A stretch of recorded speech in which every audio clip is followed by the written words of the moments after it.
Ministros do Tribunal de Contas da União e entidades representativas de procuradores pediram ao presidente Temer o veto de um projeto que altera as regras usadas por órgãos de controle e pela Justiça para punir agentes públicos. 4 ministros do Tribunal de Contas da União estiveram com o presidente Michel Temer para pedir o veto de artigos do texto. A Procuradoria-Geral da República quer o veto integral do projeto, que avalia leva à impunidade.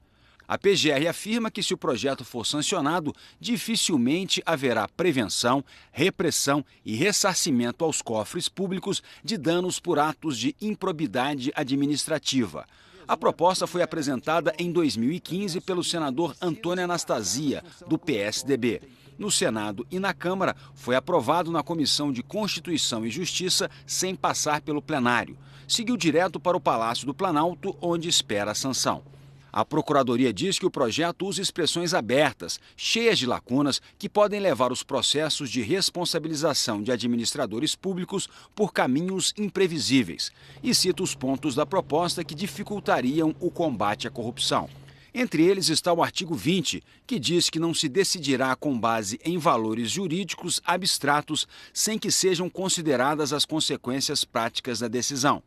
De acordo com juristas ouvidos pelo Jornal Nacional, o texto torna obrigatório a órgãos de fiscalização e da Justiça fazer um levantamento sobre os impactos econômicos, sociais e administrativos antes, por exemplo, de pedir a revisão de um contrato.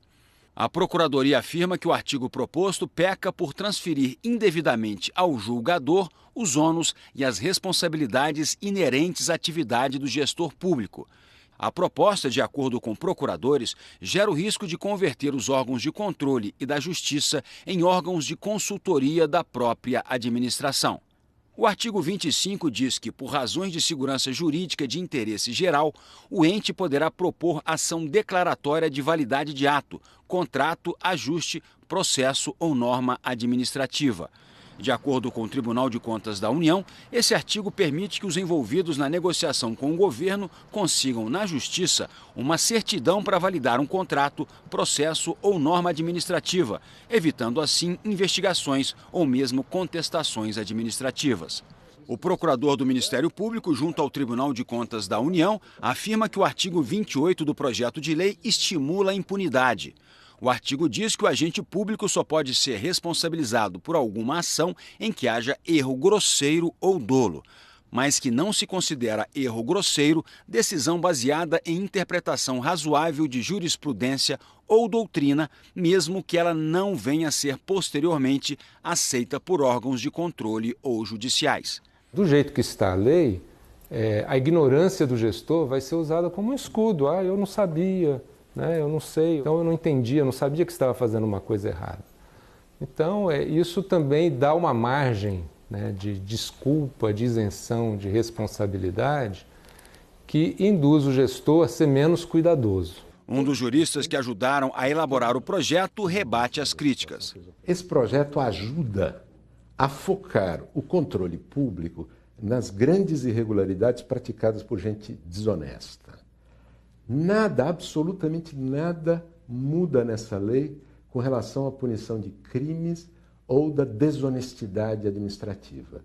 Essa lei protege quem confia na administração pública e é honesto, o gestor público que é honesto e o controlador público que quer focar o controle no combate a irregularidades graves como aquela que a Lava Jato está demonstrando. O ex-presidente do Supremo Tribunal Federal, Aires Brito, considera o projeto inconstitucional. Isso é de uma inconstitucionalidade enlouquecida, inverte as coisas.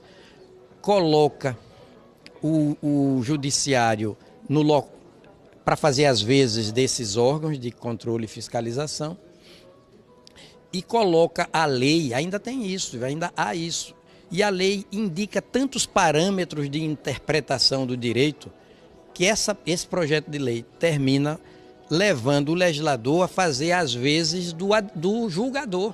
A Procuradoria-Geral da República afirma que a proposta enfraquece a Lei de Responsabilidade Fiscal, um dos marcos no controle dos gastos públicos, e pode, inclusive, ter efeitos retroativos, beneficiando quem foi processado ou punido, já que seria uma lei mais branda do que a atual.